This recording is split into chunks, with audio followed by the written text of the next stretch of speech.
बुंगोन बे समाव? दा फैगौ जानाखि एसेम्बलि बिसायख'थि बेयाव जोङो नुदों धौआ बिफिबानो मानोना थांनाय बिटिसि इलेक्सनाव बिसोरो जेरेखम सुइप खालामदों 28टा सिट मोनदों बेनिफ्राय पाब्लिकआ बयबो बिपिपिनि पार्टि माने बयबो गोसो होनायखौ जों नुदों दा बेखायनो एबारनि इलेक्सनाव एसेम्बलि इलेक्सनाव दा बिपिपिनिफ्रायबो बांसिन सिटखौ मोनगोन होननानै जों आसा खालामो मानोना थांनाय बारफ्राव 5 बोसोर जायनाखि इउपिपिएलआ सरकार खुंदोंमोन बे सरकार खुंनाय समाव सरकारसेयावबो इउपिपिएलआ माने सिट मोननो हायाखिसै दा बिपिपिआनो बांसिन सिट मोननाय जाबाय दा एबार आरो बिपिपिआनो माने सरकाराव दं दा बिटिसिखौ सालायगासिनो दं आरो बिसोर आसाम सरकारजोंबो मोजां सोमोन्दो लाखिनानै दं जेब्ला दा एबारनि जायनाखि एसेम्बलि इलेक्सन बेयाव बिपिपिआनो बांसिन सिटखौ मोनगोन जों आसा खालामो आरो लोगोसे बिसोर सरकार दायोब्ला बे बिपिपिआ जिहेतु माने मोनसे बिटिसि 6 सिडुल लाबोग्रानि हान्जा आरो बिसोरो 6 सिडुलखौ रैखा खालामनो थाखायनो बिसोरो मावबाय थादों आरो गोबां खायदा बायदा खालामनानै डेभेलपमेन्टनि खामानिखौ मावबाय थादों बेखायनो सरकारजों बिसोरो मिला मिसा खालामनानै एबार बांसिन बिसोरो पावार लाबोनो हागोन आरो मावनायनि बेलायावबो बिसोरो बांसिन बिटिसिआव जौगानायखौ खालामनो हागोन होननानै आं आसा खालामो जिहेतु दासान्दि टिकेट बिलाइनायनि दोहौ बियाबफोरावनो जायफोर एक्जिस्टिं एमसिएलए इएम बिथांमोनहा फिन नैबे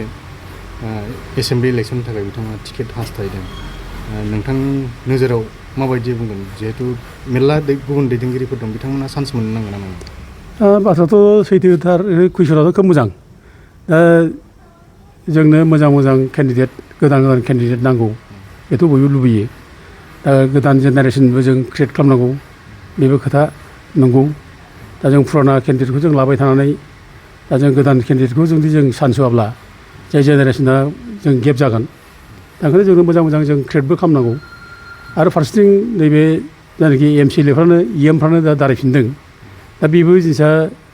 जों साननो गोनां मानो बिदि जागासिनो दं दा जोंनि गेजेरावथ' गोबां मानसिफोर दङना दाथ' जोंनावथ' केन्डिडेट जानो हानायनि जयगथा गोनां उपजुक्त मानसिफोर मेरला दं दा खिन्थु बिसोर थासेयावबो दिनै मानो जायफ्रा इएम जाखाबाय बिसोरनोबो टिकेट होयो माने एमएलए टिकेट आरो सोरबा माने एमएलए जाखानानै थानाय मन्थ्रि जानानै थानाय आरो बिसोरबो माने माबायाव गेलेफैयो बिटिसिआव एमसिएलए गेलेफैयो दा बेफोर जिनिसा माने बे साफा सानै मानसिनि सायावनो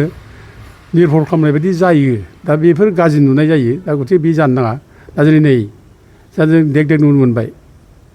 दा रबिराम नार्जारिया जेनेबा एमएलएखा आरो बे बिटिसिनिबो बेयो इएम जाबाय दा मोननैसो बे अकुपाय खालामनानै लाबाय आरो जों गबिन्द बसुमतारिया जोंहा माने हजों उदालगुरियाव एमएलए खामोन बिहा आरो बे बिटिसिनि डेपुटि चिफबो जाबाय दा बेबायदि सिट माने मोननै आवग्रिनानै आरो गोबां दङ बिदिनो आरो दा नै दा खोब दुखुनांथाव आरोबाव दा प्रमद बर'आ गावनो निजे माने पार्टि दैदेननाय मानसि बे बिटिसिनिबो एमसिएलएबो आरो दा नै रायजोसभानिबो एमपि जाबाय बे आरो दा एमएलए गेलेबावगोन बे बोरै नियाय जानो हागौ बेलाय बेखौथ' जों माने बारा मोजां मोनथाराखै बेफोरखौ जों नोजोर होनानै रायजो राजाफ्रा दुखु मोनो रायजोफोरनि गेजेराव मोजां खथ' दङ मानसिफोर गोरों दं दिनैनि दिनाव दा बेफोरखौ जों सुजुग होनांगौ बिसोरनो जों माने खाबु होनांगौ मावथों बिसोरबो हारिनि जौगानायनि गोदान सिन्थाजों फैदों खथ' मोजां सिन्था खालामग्रा दं दा बेफोर जायगा होनांगौ दा खिन्थु जोंल' लालायबाय थायोब्ला बेनो एमएलए जायो बेनो एमसिएलए जायो बेनो इएमबो जायो बेनो एमपि जायो होमबालाय माथो जाबावनो दालाय बेथ' मोजां नङा आरोखि आं बेखौ मोजां मोनाखै क'क्राझार समस्ति बेयाव सोब सरसा जागासिनो दं जे बिटिसिनि गाहाय खुंगिरि हाग्रामा महिलारि बिथांनि आंगो बिसि सेवलि महिलारि लोगोसे प्रमिला रानी ब्रह्म बिथांमोन सानैया टिकेटनि थाखाय दाबिदार दा बे बेलायावहाय सोरबायदि सासेनो टिकेटखौ होयोब्ला नों मोजां जागोन होननानै नोंथाङा बुङो दा बेथ' पलिटिकेल पार्टिनिसो डिसिसन जागोन आंथ' डिसिसन होनो हाया जाहैबाय दा पार्टिया डिसिसन लायो दा जों बुंनाया रज'यो रज'आ बेथ' उननि बाथ्रा आरो जों बाराद्राय पार्टि केन्डिडेट माने सेलेक्ट खालामनायाव जों बारा इन्टारफेयर खालामनायाबो उचित नङा जों खालामनो लुबैया खिन्थु बाथ्राया भटार हिसाबै रायजो राजाफ्रा मा लुबैदों बेखौ जों माने मिथियो आरोखि आरो रायजो राजाफोरनि लुबैनायफोरखौ जोंबो सनमान होनांगौ सोरखौ रायजोफ्रा लुबैदों सोर मानसिफ्रा रायजोनि थाखाय मावगोन दा बेखौ रायजोफ्रानो गोबां माने माबायो दा आरो सेलेक्ट खालामनो रोंबाय रायजोफ्राबो बुजिनोबो रोंबाय ओंखायनो गावसोरनि गोसोबादि माने बिसोरो जाजानो लुबैयो दा जोंबो सनमान होनांगौ रायजोनि सेन्टिमेन्टखौ सनमान होआब्ला जर जलम जुदि जाबसिन होबाय थायोब्ला नोङो रायजोनि लुबैनायनि बेरेखा बेथ' गाज्रि जायो पार्टिया बदनाम जायो आरो पार्टिखौ गाज्रि मोनो दा नैबे सेउलि महिलानि खोथा प्रस्न खालामदों ओमफ्राय जों आब' प्रमोदनि बाथ्रा ओंखारदों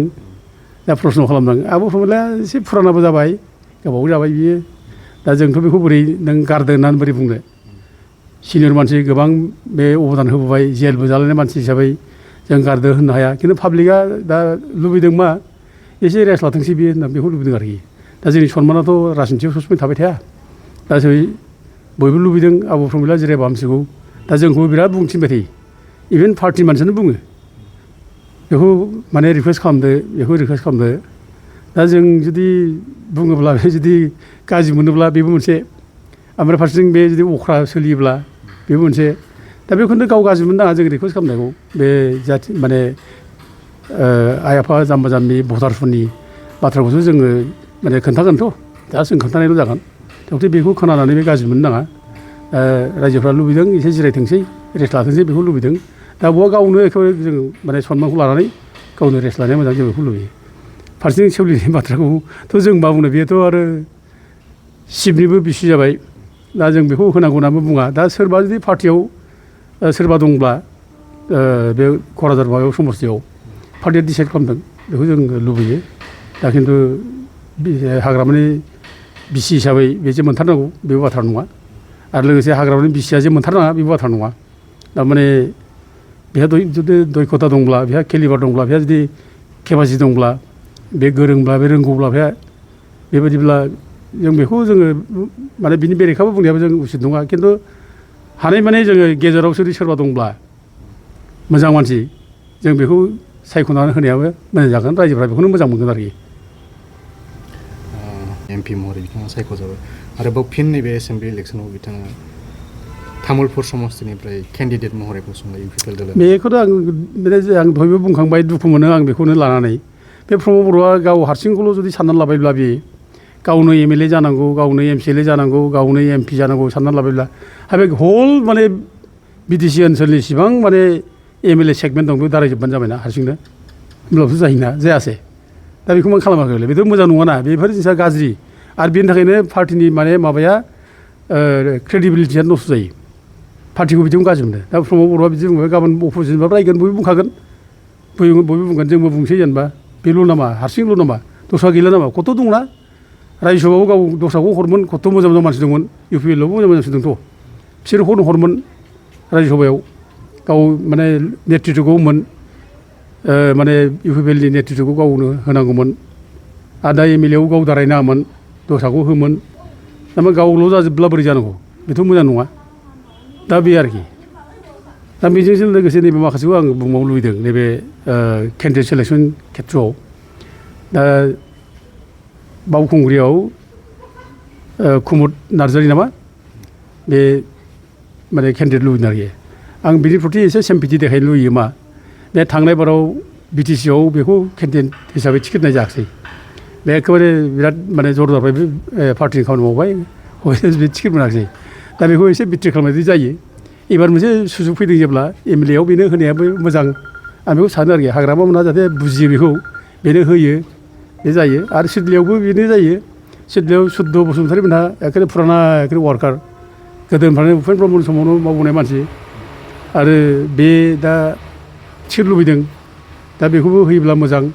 थांनाय बारावबो बे